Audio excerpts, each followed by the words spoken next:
as and when required. The Delmoleen contract was the first that Part and Parcel had secured. Will had followed up a contact in the company, who had introduced him to the Delmoleen marketing director just at the moment when the managing director had expressed the need for a morale-boosting video. Charles Parris had had no compunction about accepting Will's offer to put him up for the video. The writer had rung one evening and said, "The Delmoleen people will take you on my say-so, no problem. They don't know anything about actors." Deciding, as he usually did on such occasions, not to take offence at the inadvertent slight, Charles had responded enthusiastically. The previous few months had been, in Maurice Skellen's favourite phrase, very, very quiet. "What is Delmoleen?" he asked after Will had confirmed an interview time for the following day. "Bedtime drink?"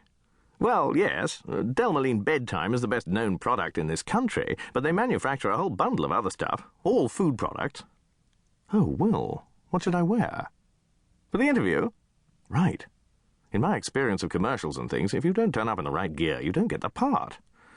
"Well, if you follow the sartorial style of Trevor, who is one of the real ones on site, you'll go for a tasteful status quo T-shirt, a pair of appropriately understated tracksuit bottoms, and rather grubby trainers."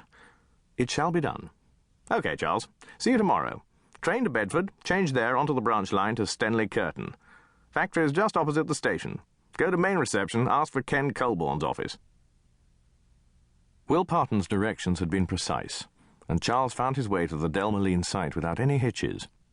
The view from the exit to Stenley Curtain railway station was dominated by a long two-storey brick building directly opposite. When Charles asked for Ken Colborne, he was directed out of the main building to the township of low, modern rectangles behind. Though these looked boring and functional from the outside, the interior of the office into which he was ushered was anonymously graceful, with black wood and smoked glass, low tables, charcoal sofas and armchairs. Will was already there, and introduced the other two men. Charles was invited to sink into one of the sofas. He sat there, waiting to be asked to do his bit, but Ken Colborne, the marketing director, and Robin Pritchard, the product manager for biscuits and cereals, showed no interest at all in his artistic abilities. Charles found he could look appropriately and soberly impressed, while Ken Colborne expatiated on the many virtues of the Delmoleen Company and products. "I mean, we are very big, and when I say big, I mean big. Isn't that right, Robin?" "Global," Robin Pritchard confirmed. "Global." "Ah, right. Good," said Charles. "But, though we're big," Ken Colborne went on, "we are still a caring company. Caring for the environment, obviously. Isn't that right, Robin?" "Right, Ken." "But also caring for our employees, and that's what this video's about.